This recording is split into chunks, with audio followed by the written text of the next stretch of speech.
if you take care of the healthcare providers, they will take care of the patients. You lead one of the largest physician-owned radiology groups.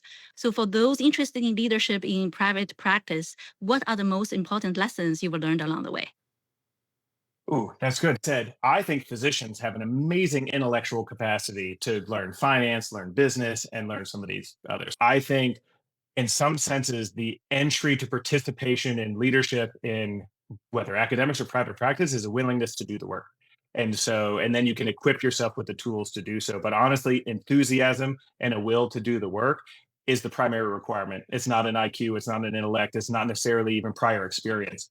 Enthusiasm and willingness to do the work. And I think it's important to recognize that some of the most important pieces there's two pieces here. Important that we recognize this.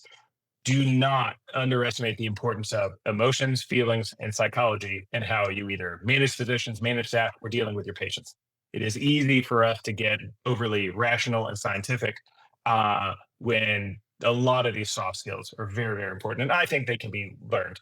Uh, and then on the other end of that is that it's easy to get intimidated by financial business concepts because they may look intellectually challenging or difficult. You are better off understanding things in broad brushstrokes and learning some of the specifics as it goes. I don't think there's a prerequisite for that knowledge, but there will be drudgery. There just is. And so to expect a leadership position or leadership development or some role that you take on in your practice or your department to always be inspiring and enthusiastic is just not a good expectation to have. Sometimes your capacity for drudgery is what will get you to the inspiring or motivational work. And I don't want people to miss out on really opportunities that they can develop over time because they were intimidated or afraid of a little bit of boring and drudgery work. Yeah, I think you really hit the most important point because for physicians, especially radiologists, sometimes there's no financial drive to do the leadership work. What do you see as the biggest benefits and the challenges for physician-owned private practices? For me, and I think a large number of our physicians, we see the importance of physician leadership in that we decide our own future. There will always be compromises. When we have to make those compromises, we want to make them using our values and our judgments. That's what I see as one of the benefits of being a physician-owned, physician-run practice. A challenge in there that I see for independent physician practices is, we're in a phase of healthcare that requires some degree of bigness. Whether that's aggregating data, making appropriate investments in both research and innovation, that takes a certain amount of size to really not to put too much of a risk component on the individual positions. But the challenge then that even if you accumulate size, your new challenge is culture. Mhm. And how do you make people have a certain sense of loyalty and ownership to a Mhm. practice that's now large and has a diffuse set of responsibilities? And that's why getting big forever is not the right answer, because I think you sacrifice too much on the culture and the personal identity and ownership front. So even if you have all the money in the world, if you're a nameless, faceless corporation, nobody wants to work there because it's kind of miserable. And I think that's the real fine line and the balance that we have to find. That's actually a great advice. People are the manager's principal resources.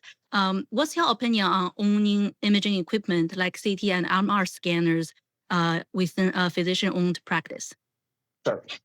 So for clarity, transparency, Mhm. we own very little technical, which Mhm. is you're talking technical ownership is when you're owning the equipment and the imaging centers. For the most part, we are what's called a pro fee only or professional fee only group. It's easy for a set of physicians to think two contradictory thoughts. One, I don't want to manage all that, equipment, debt, responsibility, staff, and what have you. I just want to do healthcare. Absolutely, you can do that. What you do trade off to a degree is self-determination, control, decision making, because the people who own it and the technical do have more of that decision making. Now you have a stake at the table because they can't do anything with their technical ownership without your professional knowledge. Mhm. Fair. On the other end, you can have people like, we need to own all the imaging centers, we need to own all the equipment, but they don't recognize just how difficult it is to manage technical ownership, both reimbursement, payment, debt management, billing, and then specifically all of the non-physician staff that would be part of an imaging center. Health insurance is one of those easy to underestimate financial risks for a company. So, I'm of the mind that I do think physicians should, to the degree that they can, have a stake at the table in technical ownership.